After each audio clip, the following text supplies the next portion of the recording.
to do to shock everybody into continuing to watch our content? Literally every morning from here on out, I'm just pouring coffee onto my crotch. It's the only way to get people to stick around. God, seriously, guys. He's willing to take that kind of pain for you. Watch the entire episode to the end to watch him dump more hot coffee on his lap. Play the ad. This podcast is sponsored by Restream. Why live stream to one platform when you can simultaneously live stream to every platform to discover new audiences faster using Restream.io? On gaming, live streaming, and social media. Today is audience retention. What's good? What's bad? Why aren't your viewers sticking around? AWOL, I feel like audience retention is one of the most underutilized yet telling analytics that creators seem to ignore.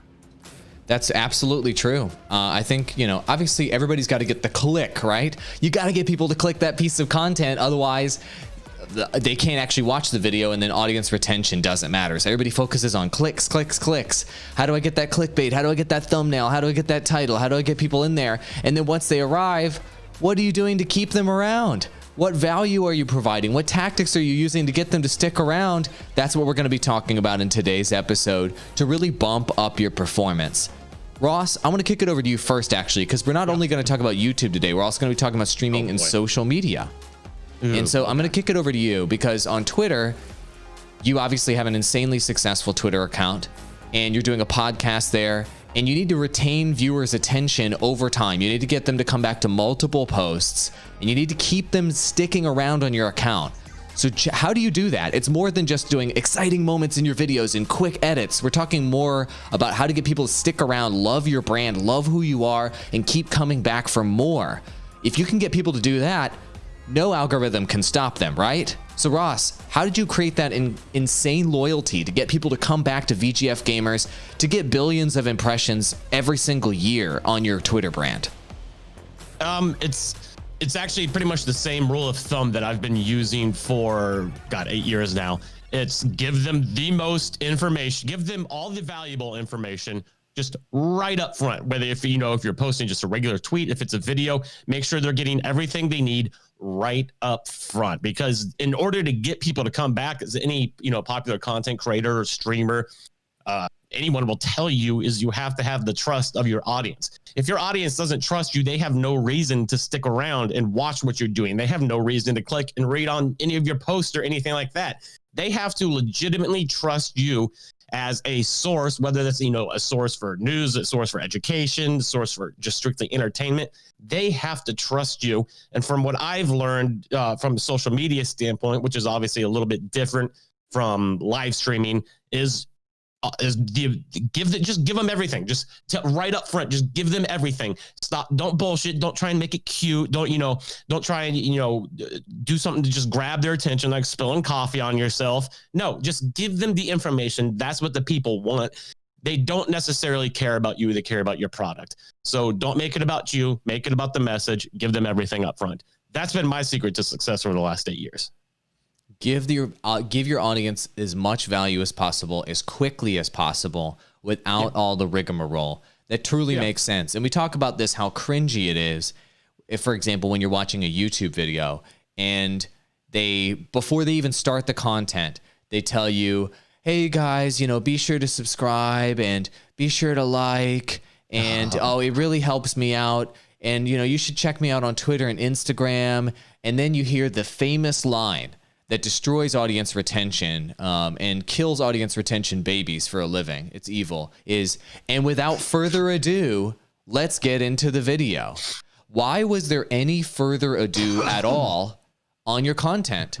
Why did you say anything at all that required you to then say, now we're going to get into the content?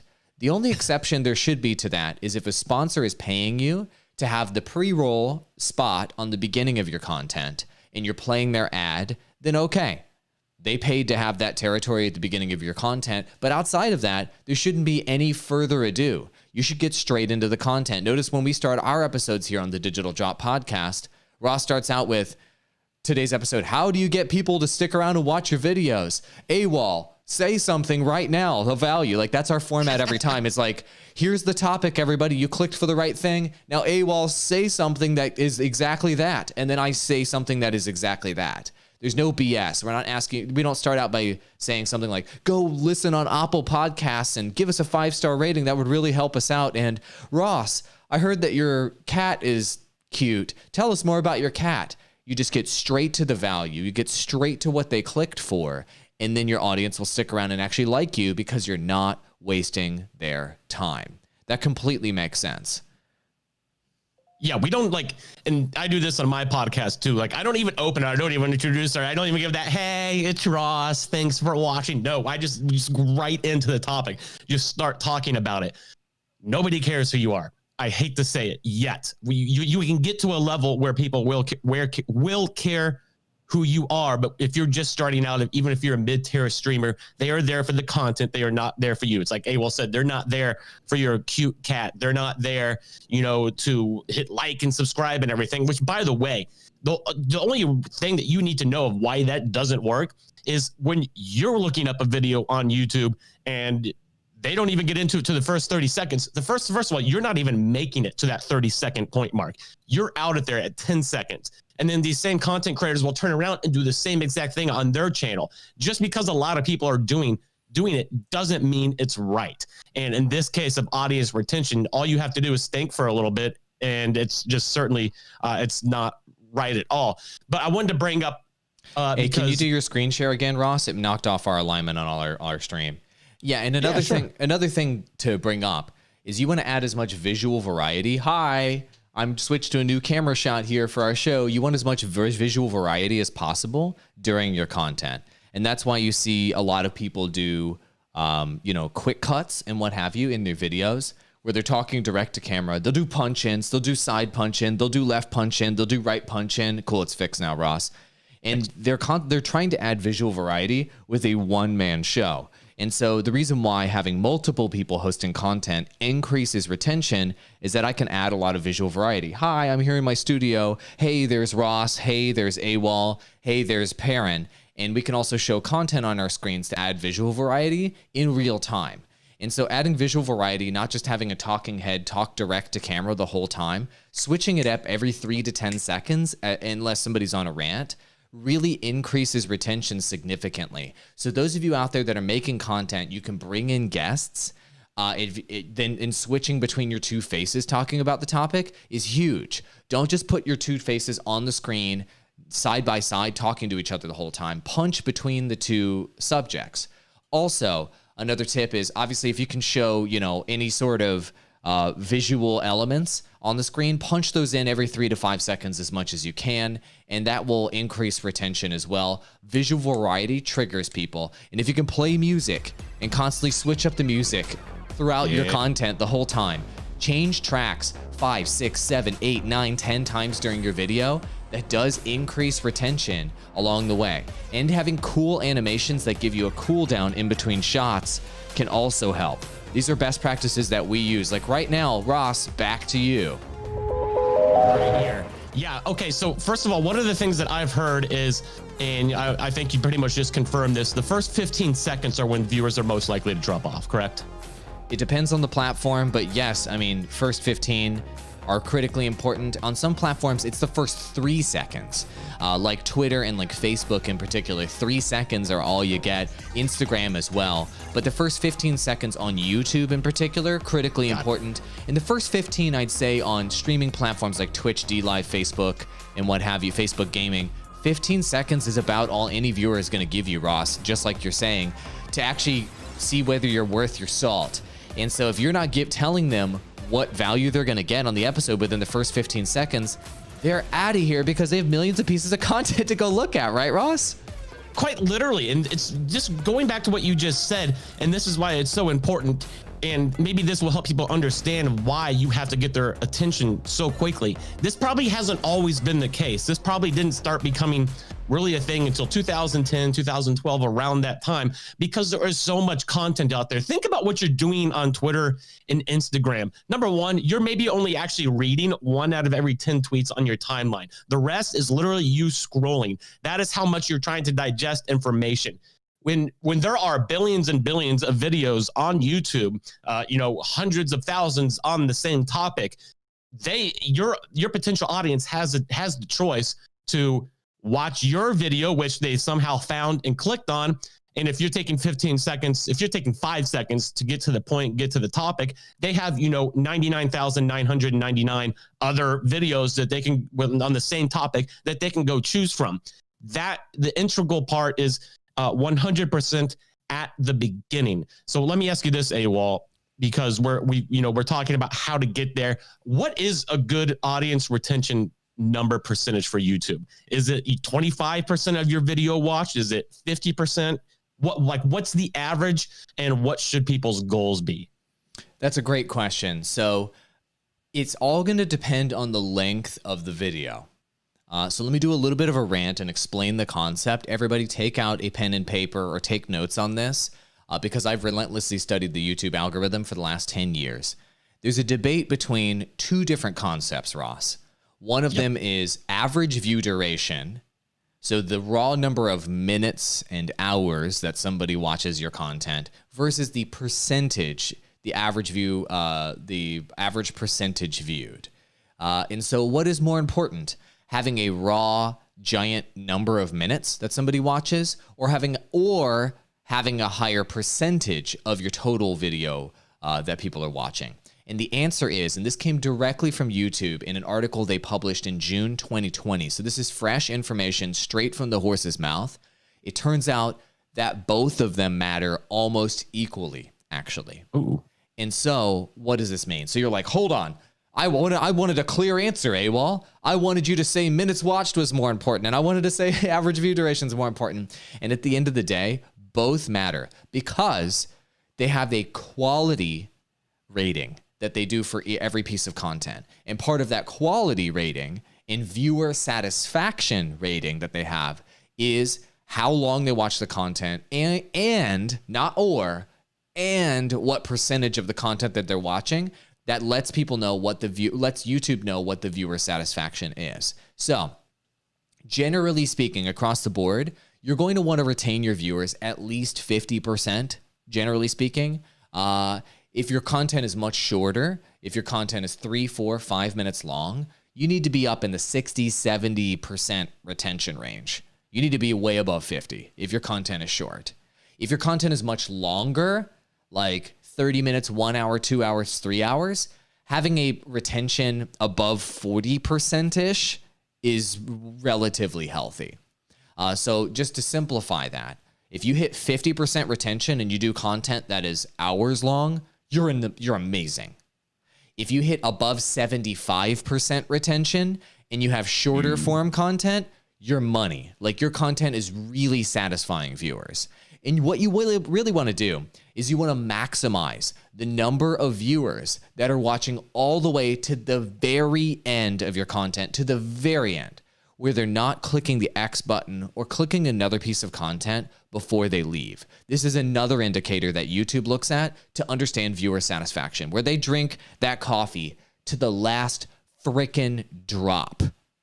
That's what you want. And so another tip for us, Ross, and we talk about this before, at the end of people's videos, people end up inserting lots of bullshit, where they're like, be sure to like, and be sure to subscribe, and be sure to give me a 5-star rating, and be sure to click the link below, and be sure to, and then what they're doing is actually causing people to click away from your content before it's over. YouTube's algorithm takes note of that. Instead of doing all of that, just suddenly end the video, because the value of the video is over.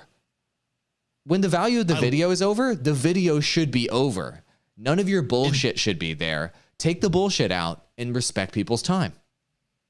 Is there a place within a video to insert a call to action where it would not damage your audience retention or minutes watched?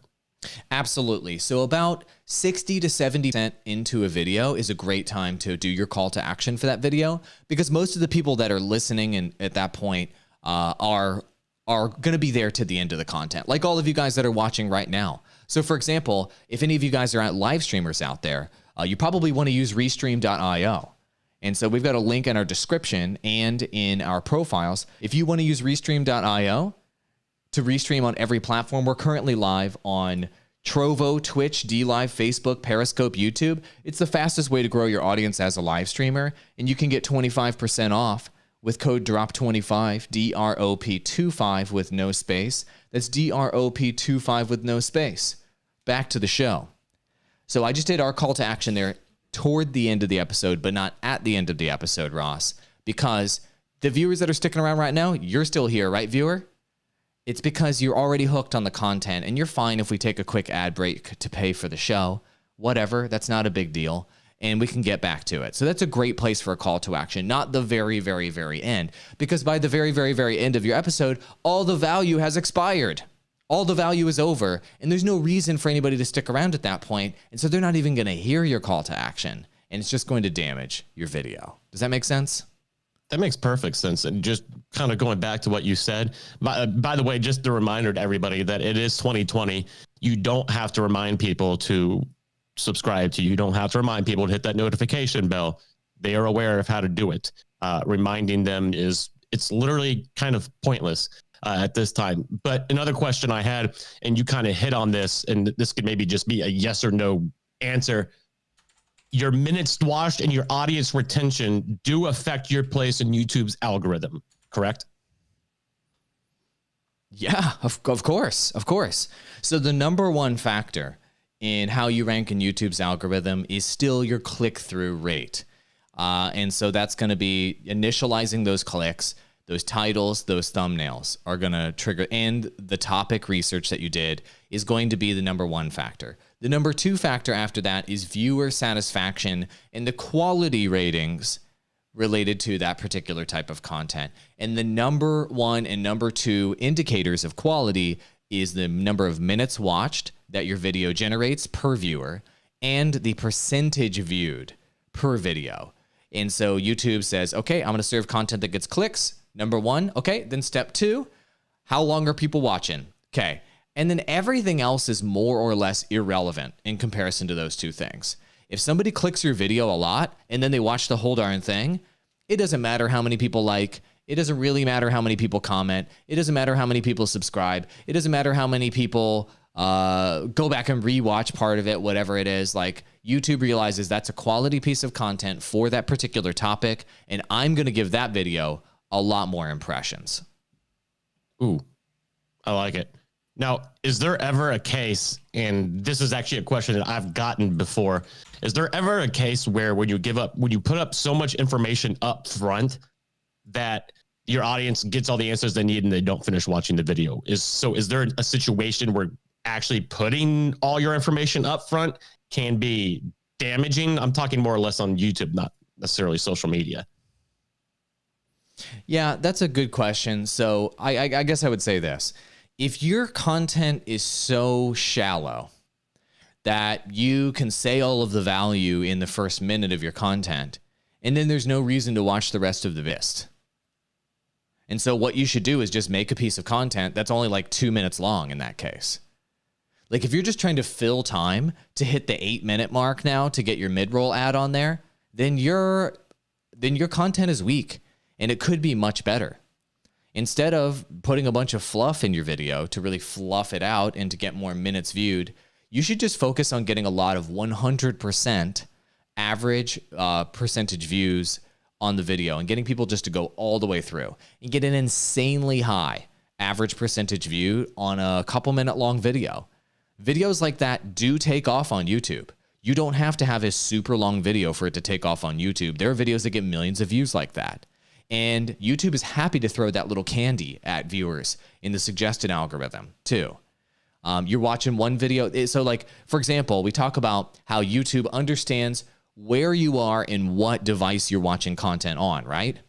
So if it knows that, Ross, you walk your dog or whatever at 10 a.m. every day, and you have 15 minutes, and during that walk, you have like a couple minutes to watch a piece of content on YouTube, it's going to serve videos that are a couple minutes long. And so there is a niche for that.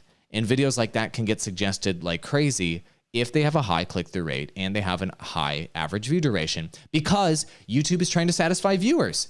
It wants to give viewers something that is just like fully satisfying. They eat that Snickers bar. They don't leave any of it behind. They eat the whole darn thing, chew it up, and go yum, yum, yum. That's what YouTube wants to serve you. Does that make sense? Makes perfect sense. I think this is also important because we're kind of doing this right now. I think it's important to address how audience retention and minutes watched actually can affect sponsorships and stuff as well. Because what can happen is if you have a lot of views, congratulations first off, but that doesn't mean your audience is going to be engaging. If you're doing a sponsorship deal where, part of your revenue comes from, using a code like, drop 25 on Restream, and nobody actually signs, you're getting good views, but nobody actually signs up for that because your audience retention is so low, that's going to affect the, future status of your relationship with that sponsor. It's you have to be able to not only get the views, but you have to be able to retain your audience long enough where they see this ad roll and they also can engage with this ad roll. And if your audience doesn't trust you because they're not sticking around to watch you, it's probably going to be a one contract sponsorship deal. Yep, that makes sense. That's why we go for monthly sponsorship deals on our show, and we try to build loyalty with our viewers. And and that's the long game that's going to build a big engaged account over time, like yours with VGF Gamers. Ross, get us the hell out of here. This was fantastic. This was a good play. If you'd missed anything, just go back to YouTube and watch it. If you'd rather listen to the audio version, just go on Apple, Google, literally anywhere podcasts are available. We will be back tomorrow, maybe a Friday fun day.